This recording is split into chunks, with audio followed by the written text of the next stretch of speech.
Om Swastiastu, Assalamualaikum warahmatullahi wabarakatuh, Shalom, Namo Buddhaya, salam sejahtera bagi kita semua, dan salam harmoni.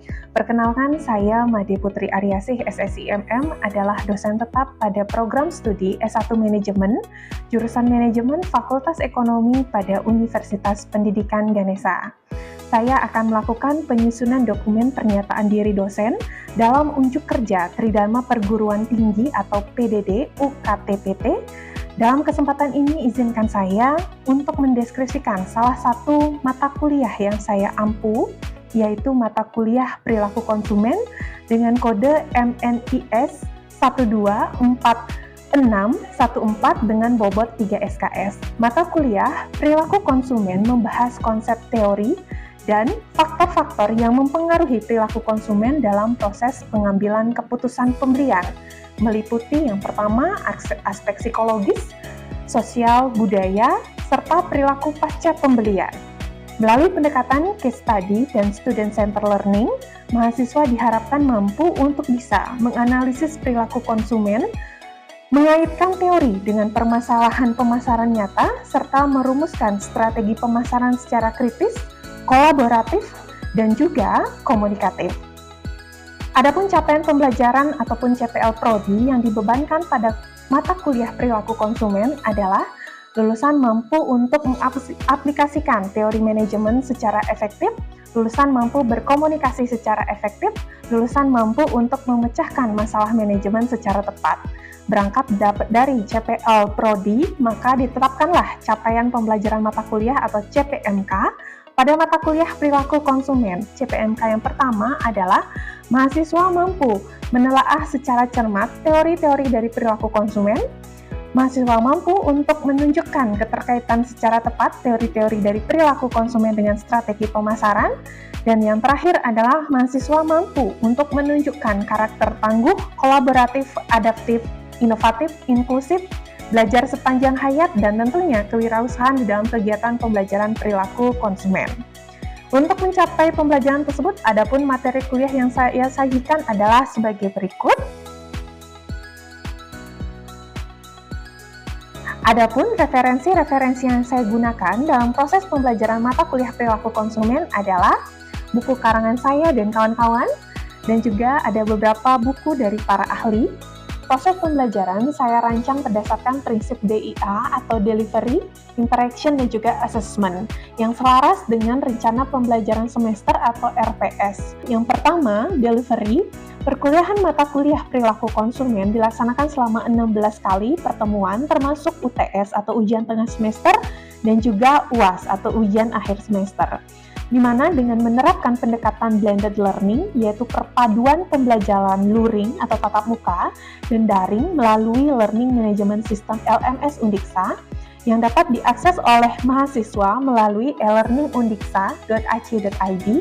Melalui LMS tersebut, mahasiswa dapat mengakses RPS, kontrak perkuliahan, materi pembelajaran, mengumpulkan tugas, serta mengikuti berbagai aktivitas pembelajaran secara daring dan juga forum diskusi. Proses pembelajaran menerapkan pendekatan Student Center Learning atau SCL dengan metode case study. Pembelajaran diawali dengan penyampaian konsep melalui ceramah interaktif yang dilanjutkan dengan analisis studi kasus, sehingga mahasiswa mampu menghubungkan teori perilaku konsumen dengan berbagai fenomena pemasaran yang terjadi di dunia nyata. Untuk mendukung efektivitas penyampaian materi, saya memanfaatkan berbagai media pembelajaran antara lain LMS Undiksa, PowerPoint, artikel ilmiah, video pembelajaran, serta Mentimeter sebagai media pembelajaran interaktif. Adapun interaction atau interaction pembelajaran, interaksi pembelajaran dibangun secara aktif melalui diskusi kelas, presentasi kelompok, analisis studi kasus, tanya jawab, serta forum diskusi pada LMS Undiksa. Mahasiswa didorong untuk mengemukakan pendapat, bekerja sama dalam kelompok, kemudian memberikan tanggapan terhadap hasil presentasi, serta mengaitkan teori perilaku konsumen dengan permasalahan pemasaran yang terjadi di dunia nyata. Untuk meningkatkan partisipasi seluruh mahasiswa, saya juga memanfaatkan Mentimeter melalui fitur polling, word cloud, dan juga sesi tanya jawab secara real time. Respon mahasiswa menjadi dasar diskusi di dalam kelas sebagai diskusi lanjutan, refleksi, serta pendalaman materi, sehingga terciptalah pembelajaran yang aktif, partisipatif, dan juga kolaboratif. Baik, selanjutnya untuk assessment, penilaian pembelajaran, kriteria penilaiannya adalah partisipasi aktif dan diskusi, presentasi dan analisis studi kasus 20%, tugas 20%, ujian tengah semester UTS 20%, dan ujian akhir semester UAS 40%. Penilaian dilakukan secara objektif, transparan, dan berkelanjutan berdasarkan ketercapaian capaian pembelajaran mata kuliah atau CIP-MK. Meliputi penguasaan konsep, kemampuan menganalisis studi kasus, keterampilan komunikasi, serta partisipasi aktif mahasiswa selama proses pembelajaran. Hasil evaluasi disampaikan kepada mahasiswa sebagai umpan balik atau feedback untuk meningkatkan pemahaman, kemampuan berpikir kritis, dan juga kualitas pembelajaran pada pertemuan berikutnya. Melalui pendekatan student center learning dengan metode case study, saya berkomitmen menciptakan pembelajaran yang lebih bermakna, kontekstual, dan juga mendorong mahasiswa menghubungkan teori perilaku konsumen dengan permasalahan pemasaran yang nyata. Pendekatan ini diharapkan dapat mengembangkan kemampuan berpikir kritis, kolaborasi, komunikasi, dan juga pengambilan keputusan sebagai bekal menghadapi dinamika dunia bisnis dan pemasaran. Terima kasih telah menyimak pemaparan aspek pembelajaran yang saya laksanakan. Selanjutnya saya akan menampilkan implementasi proses pembelajaran mata kuliah perilaku konsumen di dalam kelas. Selamat siang adik-adik semua kelas C. Bagaimana kabarnya hari ini? Baik ya, sehat semua? Oke, saya harap semua sehat dan juga menjaga kesehatannya karena cuaca sedang tidak menentu. Baik, untuk pertemuan hari ini adalah pertemuan ke-10 ya, sesuai dengan rancangan pembelajaran semester kita untuk mata kuliah perilaku konsumen. Namun sebelum saya masuk ke materi, saya ingin menanyakan dulu, apakah semua mahasiswa hadir hari ini? Korti, Fania? Oke, semua hadir ya, tentunya kita harus tetap semangat untuk menjalankan perkuliahan hari ini. Nah, sebelum itu, sebelum kita mulai perkuliahan, saya minta ke Fania untuk memimpin doa terlebih dahulu, agar perkuliahan kita hari ini berjalan dengan baik dan juga lancar. Silakan Fania. Sebelum kita memulai perkuliahan hari ini, kita berdoa sesuai agama dan keyakinan masing-masing.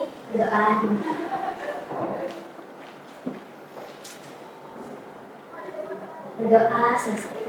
Baik, terima kasih Fania. Oke, adik-adik semua, saya akan masuk ke materi terkait lingkungan budaya. Ya, sebelumnya kita sudah membahas terkait materi apa? Keputusan pembelian dalam perilaku konsumen.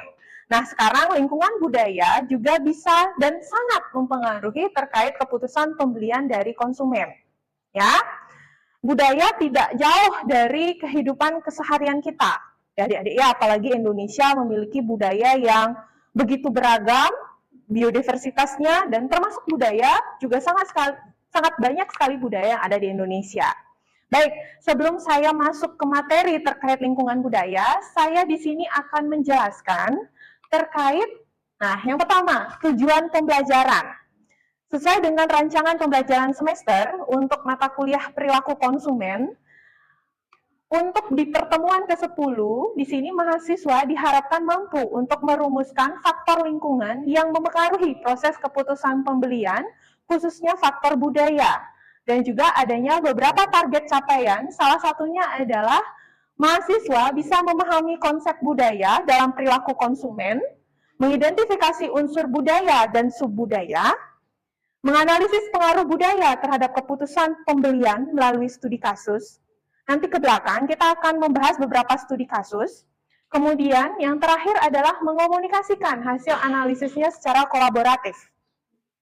Dan yang terakhir, harapan dari pertemuan ke-10 ini outputnya adalah menganalisis studi kasus faktor budaya terhadap perilaku konsumen. Jadi Anda akan menganalisis dan menghasilkan beberapa analisis dan laporan. Oke, kemudian saya lanjut ke materi. Nah, sebelum saya lanjut ke materi, ada pertanyaan pemantik adik-adik. Di sini mayoritas budayanya budaya Bali ya, dengan agamanya Hindu. Dan tentunya sudah merayakan Hari Raya Galungan. Ya, di beberapa daerah di Bali sudah melakukan Hari Raya Galungan. Dan di sini pertanyaan pemantik untuk adik-adik. Ya, di sini agar kita lebih terbuka lagi nanti untuk materi lingkungan budaya. Menjelang Hari Raya Galungan, mengapa banyak masyarakat Bali tetap membeli penjor meskipun harganya bisa mencapai ratusan ribu rupiah? Masyarakat di Bali Selatan terutama yang sangat menganut budaya Bali tentunya dalam kesehariannya, di sini ada fenomena bahwa masyarakat Bali itu sering membeli penjor, padahal di budaya-budaya sebelumnya tidak pernah membeli penjor, tapi menyiapkan langsung sendiri dengan mencari bahannya sendiri. Nah, di sini terutama untuk adik-adik secara umum, saya ada pertanyaan, jika harga penjor itu naik menjadi Rp500.000, lumayan mahal ya? Bukan lumayan, tapi sangat mahal ya. Menjelang Galungan, apakah masyarakat Bali tetap akan membeli? Ada 3 jawaban. Mungkin untuk yang berbeda budayanya bisa menganalisis adik-adik. Adik-adik bisa lihat penjor-penjor di Bali seperti apa, megah-megahnya gitu kan. Kalau kita ya berangkatnya ke Bali Selatan. Nah, di sini adik-adik bisa menjawab di Mentimeter yang sudah saya sediakan. Bisa di-scan barcode-nya. Dan saya akan lihat jawaban adik-adik itu seperti apa. Oh, sudah ada yang masuk ini, beberapa pertanyaan jawabannya. Sudah ada yang menjawab ya, tidak, tergantung kondisi ekonomi. Oke, sudah semua? Sudah, baik. Oke, di sini kalau saya lihat jawabannya dominan tergantung kondisi ekonomi. Ada yang bisa mengira-ngira tidak? Kenapa jawabannya bisa dominan tergantung kondisi ekonomi? Silakan, Deris. Kalau dari saya kan tinggalnya di desa, bukan. Jadi kalau harga penjor mahal, saya bisa mencarinya di kebun saya, Bu. Karena emang masyarakat desa saya, beberapa orang itu emang membuat, Bu, nggak membeli. Tapi karena sekarang masih harganya cenderung murah, untuk keluarga saya sendiri beli, Bu. Tapi kalau nanti naik, saya pasti akan membuat. Oke, jadi tergantung bagaimana kondisi ekonominya. Ternyata di sini kalau secara umum lingkungan budaya itu sangat besar sekali pengaruhnya kepada keputusan pembelian dari konsumen, khususnya untuk konsumen di Bali yang menganut budaya Bali. Kita tahu ya, culture-nya di Bali, living culture-nya itu luar biasa kental dan kuat, gitu ya. Oke, kemudian saya masuk di sini. Kita masuk ke budaya, pengertian budaya. Pada slide, di sini adik-adik bisa lihat, budaya itu adalah nilai, hasil nilai, pemikiran, simbol yang mempengaruhi perilaku, sikap, kepercayaan, dan kebiasaan seseorang di dalam masyarakat. Berarti, budaya di sini bukan hanya bersifat abstrak, tapi juga adalah berbentuk objek material. Ya, adik-adik bisa lihat, berarti kan seperti living culture-nya Bali, tidak hanya dilihat bahwa nilai-nilai orang Bali itu sangat taat dengan budayanya, tapi tidak, mereka juga transformasikan dalam bentuk objek material. Orang Bali dengan nilai-nilai adiluhungnya begitu, dengan nilai-nilai ataupun kepercayaan mereka dari nenek moyang hingga hari ini, mereka tunjukkan dalam objek material seperti banten, ya kan, ritual dan lain sebagainya. Itu adalah budaya. Oke, sampai di sana sudah paham? Paham. Oke, masih semangat ya? Oke, selanjutnya ini adalah beberapa unsur-unsur budaya adik-adik. Yang pertama adalah seperti tadi yang saya sampaikan, nilai atau value adalah sebagai suatu kepercayaan ataupun segala sesuatu yang dianggap penting oleh seseorang atau masyarakat. Kemudian ada norma, tentu saja ada aturan-aturan, itu termasuk juga kepada budaya, kebiasaan, biasanya kebiasaan-kebiasaan yang membentuk perilaku atau tindakan seseorang. Kemudian ada larangan, ya, ini mengandung aspek moral, biasanya berbentuk tindakan yang tidak boleh dilakukan oleh seseorang ataupun masyarakat secara umum. Ada konvensi yang mengamarkan norma dalam kehidupan sehari-hari, dan yang kemudian yang keenam adalah mitos. Ya, mitos adalah mitologi, cerita-cerita ataupun kepercayaan-kepercayaan yang mengandung idealisme dalam suatu masyarakat. Jadi kalau kita lihat mitos antara tempat satu ataupun budaya satu dengan budaya yang lain itu berbeda-beda. Kemudian ada simbol, segala sesuatu, benda, nama, warna, dan konsep yang memiliki arti penting ataupun makna budaya yang diinginkan. Ya, ini adalah unsur-unsur pembentuk budaya adik-adik. Ada 7, ya. Oke, kemudian saya lanjut lagi. Pengertian subbudaya. Setelah ada budaya, dia akan lebih mengkerucut lagi, lebih mengecil lagi. Ada yang namanya subbudaya. Di mana subbudaya inilah kelompok-kelompok yang lebih kecil dalam suatu budaya yang memiliki nilai, norma, kebiasaan, gaya hidup, dan pola perilaku yang khas dibandingkan dengan budaya utamanya. Semisal, di Bali gitu ya, karena kita living culture-nya di Bali punya budaya, yaitu budaya Bali. Tapi subbudayanya di setiap daerah bisa berbeda-beda. Antara budaya yang ada di Gianyar dengan yang ada di Singaraja, biasanya kan pasti berbeda. Itulah subbudaya, gitu ya. Meskipun anggota dari subbudaya tetap menjadi bagian dari budaya yang lebih besar, mereka memiliki karakteristik yang berbeda. Oke? Sampai di sana sudah dipahami? Baik. Kemudian saya lanjut lagi ke jenis-jenis subbudaya. Ada yang bisa memberikan contoh mungkin dari beberapa jenis subbudaya ini? Silakan, Rajib. Saya bisa ngasih contoh di jenis budaya bagian agama. Oke, bagaimana? Karena pada saat hari raya Idul Adha itu, keputusan pembelian terhadap hewan-hewan kurban itu mungkin akan meningkat karena agama Islam itu kan akan berkurban. Oke. Biasanya kita tahu ya, di Indonesia agama itu ada berapa agama, Adik-adik? 5, 6 katanya. Ada 6 ya. Ada 6 budaya. Oke. Dan agama terbesar di Indonesia adalah Islam. Nah, kalau sudah agama Islam, biasanya yang paling banyak dibutuhkan itu atau dilakukan keputusan pembeliannya adalah pada saat kurban, gitu ya, kurban, lebaran, sehingga permintaan atas hewan-hewan kurban itu semakin meningkat, ya kan? Para Muslim, ya, yang beragama Muslim semakin tinggi keputusan pembeliannya untuk membeli hewan kurban. Dan ini kan otomatis agama yang merupakan dari subbudaya itu juga sangat mendorong keputusan pembelian. Ada lagi satu yang ingin memberikan contoh, silahkan Monita. Izin menjawab, Ibu, izin memberikan contoh yang wilayah geografis. Oke, silahkan, wilayah geografis. Jadi menurut saya, kalau yang wilayahnya dekat pantai, itu masyarakat itu dominan membeli baju yang tipis karena panas. Sedangkan kalau wilayahnya jauh dari pantai, masyarakat itu dominan membeli baju yang tebal karena dingin. Oke, baik, terima kasih Monita untuk jawabannya. Oke, untuk wilayah geografis, kita di sini beriklim tropis, khususnya di Singaraja, begitu ya.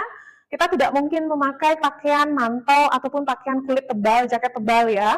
Malahan tambah gerah di sini, sehingga di sini untuk di Singaraja sendiri dengan budaya wilayah geografisnya dengan juga iklimnya yang tropis dan dekat pantai gitu ya.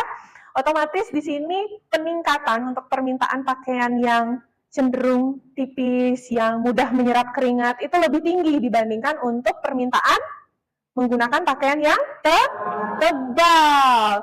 Beda lagi dengan kita di Bedugul ataupun di negara-negara yang letak geografisnya itu seperti di Kanada mungkin atau Rusia dan sebagainya, lebih dekat dengan kutub gitu kan, lebih dingin lagi gitu kan. Oke, baik. Sampai di sini untuk jenis-jenis budaya. Saya lanjut lagi adik-adik. Pengaruh budaya terhadap keputusan pembelian. Nah, seperti yang saya sampaikan tadi, beberapa hal yang sudah kita bahas, kita diskusikan tadi, budaya ini bisa kita simpulkan menjadi salah satu faktor utama yang mempengaruhi keputusan pembelian konsumen. Sehingga perusahaan perlu memahami karakteristik budaya masyarakatnya agar dapat menawarkan produk sesuai dengan kebutuhan dan preferensi konsumennya. Apa kebutuhan konsumennya, apa keinginan dan juga pilihan dari konsumennya. Itu juga harus diperhatikan oleh perusahaan. Jadi perusahaan tidaklah menghadirkan produk itu tidak sesuai dengan kebutuhannya, tapi kita harus sesuaikan, dan budaya sebagai salah satu faktor utama. Bukan faktor pendukung ya, tapi adalah faktor utama. Dan kemudian pengaruh budaya itu dapat terlihat melalui berbagai kebiasaan dan tradisi yang dijalankan oleh masyarakat. Jadi periset dari perusahaan itu biasanya harus lebih sensitif lagi untuk bisa menganalisis pada saat mereka melakukan riset konsumen. seperti apa kondisi budayanya, apa yang menjadi kepercayaan mereka. Nah, dari sanalah, dari budaya-budaya itu, nilai-nilai budaya, norma dan juga kebiasaan, kepercayaan akan memunculkan objek yang material gitu kan. Tadi abstrak, akhirnya muncul yang material. Tentunya mereka akan membutuhkan produk-produk untuk menunjang ataupun menterjadikan budaya mereka, untuk mendukung ya. Oke, sampai di sana sudah dipahami? Ya. Ada yang bertanya? Silakan, Fania. Baik, Ibu izin bertanya. Jadi dari tadi sudah disampaikan terkait dengan budaya. Jadi pertanyaan saya itu adalah, apakah keberhasilan pemasaran suatu produk itu lebih ditentukan oleh kemampuan perusahaan dalam memahami budayanya atau oleh kemampuan perusahaan membentuk perilaku konsumen itu sendiri? Terima kasih. Oke, terima kasih Fania. Jadi perusahaan terlebih dahulu harus memahami budaya apa saja yang ada di masyarakat yang menjadi target konsumennya. Baru setelah itu mereka akan mendorong, mungkin dari promosi, kemudian dari 7P itu ya, strategi pemasaran, nanti barulah perusahaan itu akan membentuk perilaku si konsumen. Ya, jadi harus dipahami dulu budaya itu. Oke, bagaimana Fania? Sudah bisa dipahami? Oke, selanjutnya siapa yang ingin bertanya?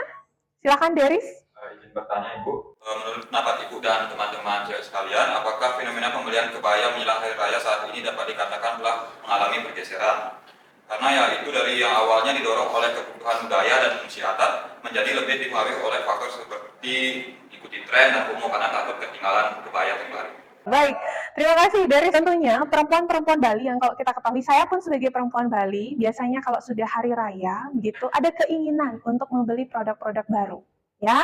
Karena dipengaruhi oleh budaya. Kalau kita nanti cantik, bersih, rapi dalam melaksanakan upacara, itu terasa lebih nyaman, lebih happy, begitu ya. Nah, tadi pertanyaan Deris, awalnya dari budaya, apakah akan bergeser ke FOMO, begitu ya.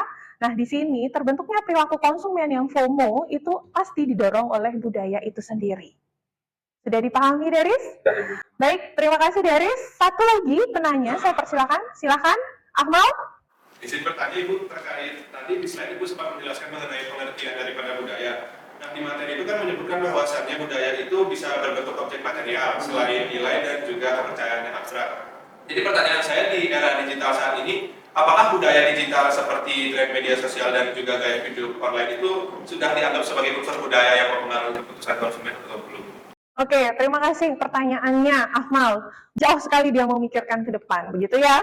Oke, secara kita ketahui budaya ini kan terbentuk dari perjalanan yang panjang, tidak langsung terbentuk dalam satu hari, tapi mulai dari kebiasaan, nilai-nilai. Tapi kalau kita lihat trennya pada saat ini, digitalisasi, kebiasaan kita menggunakan media sosial dan lain sebagainya, itu juga bisa saja menjadi sebuah peluang, karena itu sudah menjadi kebiasaan dan nilai-nilai yang dianut oleh masyarakat. Oke, sampai sana sudah dipahami? Sudah, oke, baik. Sebelum itu, ada satu case study di sini, adik-adik. Nah, di sini ada studi kasus terkait Indomie rendang. Ya, dari Indomie rendang ini ada kasus Indomie meluncurkan varian rasa rendang. Makanan khas Minangkabau yang terkenal di Indonesia. Siapa yang tidak pernah makan rendang di sini? Semua pernah ya? Rasanya kan sangat autentik dan khas sekali gitu kan. Yang kita ketahui juga di beberapa publikasi katanya rendang adalah makanan yang paling enak di dunia gitu ya. Setelah itu baru nasi goreng. Nah, meskipun banyak varian instan, produk ini tetap diminati karena dianggap memiliki cita rasa yang dekat dengan budaya dan kuliner lokal. Nah, saya harap di sini adik-adik bisa berdiskusi kelompok mungkin untuk mendiskusikan. Yang pertama, mengapa banyak konsumen itu memilih Indomie rendang. Yang kedua adalah kenapa faktor budaya apa yang mempengaruhi keputusan pembelian. Yang ketiga adalah jika Anda diposisikan menjadi manajer pemasaran, produk khas daerah apa yang akan Anda jadikan varian baru dan berikan alasannya. Oke, baik, sudah dipahami? Sudah, oke. Silahkan sekitar 10 menit didiskusikan dengan temannya, nanti saya akan tunjuk kelompoknya. Silakan. Waktunya sudah habis 10 menit untuk berdiskusi secara kelompok, ya.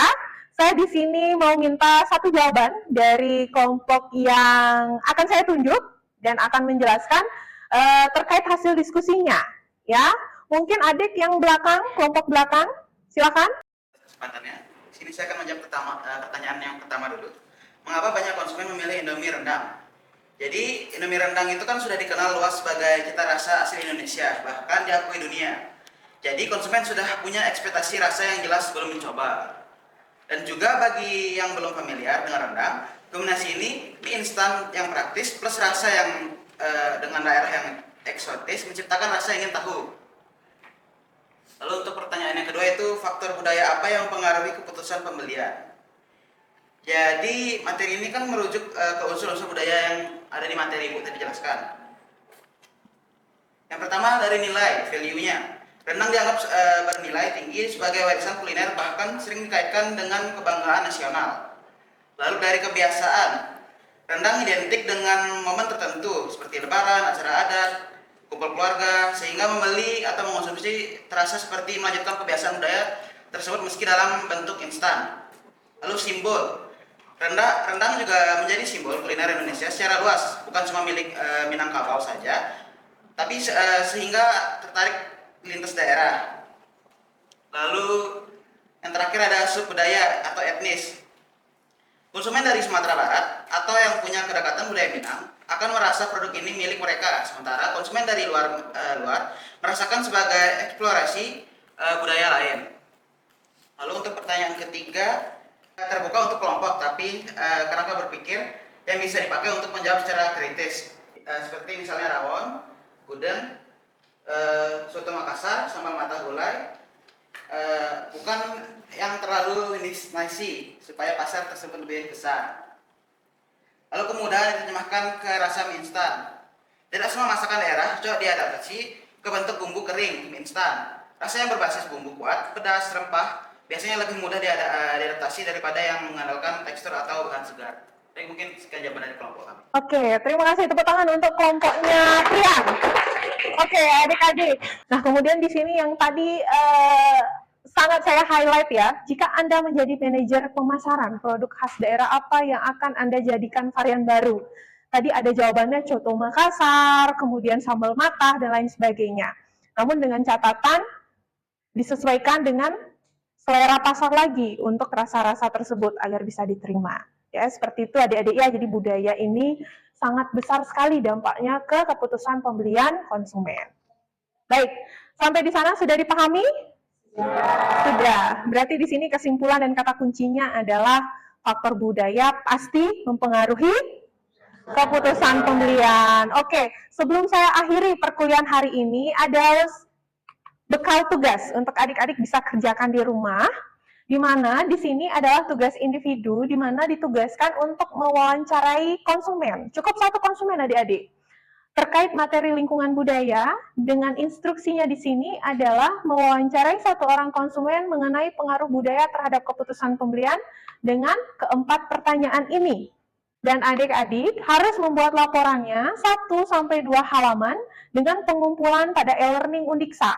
Dan dalam laporan harus mencantumkan ringkasan hasil wawancara, analisis singkat berdasarkan konsep lingkungan budaya dalam perilaku konsumen, dan yang terakhir adalah kesimpulan. Sampai di sana ada pertanyaan terkait tugas untuk minggu depan?